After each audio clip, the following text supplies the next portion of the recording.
ABS Party List Representative Eric Yap says a reported influx of undeclared foreign currencies into the Philippines could ultimately fuel terrorism or destabilization plots against the government.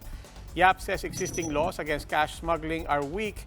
There is now in Congress an anti-bulk cash smuggling bill which would require persons entering the Philippines with more than $50,000 to first obtain certification and clearance from the Bangko Sentral.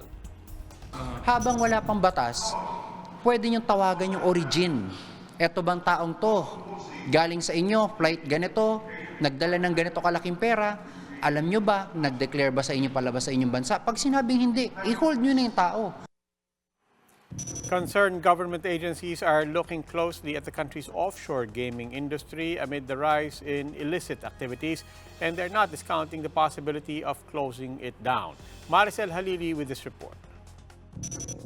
Malacañang is open to the possibility of suspending the operations of Philippine offshore gaming operators or POGOs. But Pala spokesman Salvador Panelo said they have to wait first for the Senate to finish its probe. For Panelo, it's not really the industry itself, which is the problem, but the people operating POGOs. He assured that there won't be a blanket protection for Chinese nationals involved in issues surrounding the sector.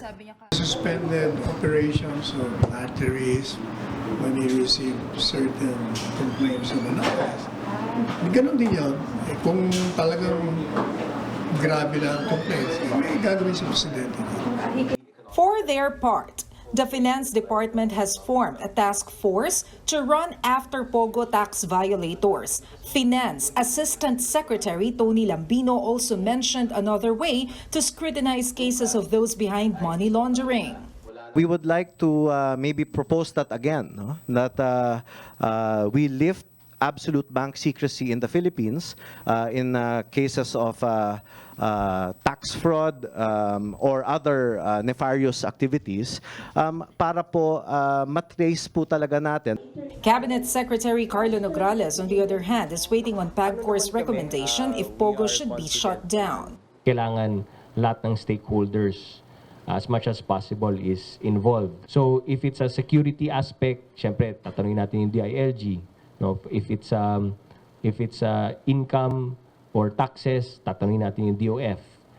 If it's in terms of regulation, tanungin din natin yung side ng PAGCOR. In an interview with One News, the chiefs, Jose Tria, PAGCOR's Assistant Vice President for Offshore Gaming Licensing, said the agency will bar POGOs in the country if it can no longer be regulated. But he warned there will be lost income opportunities in the process. He disclosed that online casinos bring about 11% of PAGCOR's total income. Pero in the future, it might amount to 50% or more than 50%. So malaking kawalan in the future. The Labor Department has also intensified inspection of POGO firms nationwide, but admitted to being powerless in shutting down erring POGO firms. Parang toothless yung aming mandato dahil pag nahuli namin na wala silang permiso, fines lang po ang pwede naming i-impose. The Labor Department has submitted some of their findings to PAGCOR so that proper action can be taken against violators. For News 5, Maricel Halili, we are One News. Should POGO operations in the country be suspended, how will it impact the property space?